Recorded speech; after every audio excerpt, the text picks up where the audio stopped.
What does it mean to die intestate? That's the legal term for dying without a will. It means that you haven't left instructions on what you want to have happen to your assets. Dying intestate can leave a mess in a number of ways. If you don't have a will, it's the probate court that decides who will receive your assets and in what way. Even if you have a will, your assets go through probate, but when you have a will, you're telling the court where you want your assets to go.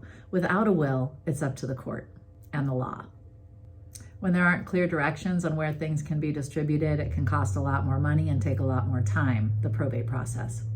And it can lead to delays in your heirs receiving whatever inheritance they might be receiving. Another problem with dying without a will is that it can create family conflict, because without clear instructions on what you want to have happen to your assets, family members can start to argue. It can lead to strained relationships, costly legal battles. It's far better to leave your wishes behind so that people know what you wanted. If you don't have a will, assets might not go where you want. When things pass by intestacy, they basically go to your closest relative, and that is in a specific order laid out in the law.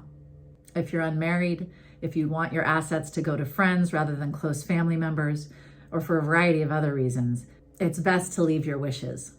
Another problem with dying without a will happens if you have children, because a will is where, at least one of the places where you name long-term guardians. And if you don't have a will, you might not have named guardians. If something happens to you, it would be up to a court to choose who would raise your kids, and the court may not choose who you would want. For these reasons and others, it's really important to have a will. Like I said, if you have a will, your assets are still going to pass through probate, the court process. The only way to get around that is to have a trust, but at least with the will, you're telling the court what you want to have happen with your assets, so it's not being left up to the court. And you're telling the court who you would want taking care of your children, so that's not left up to the court either. If you want to chat about this more, I'd be happy to. Give me a call.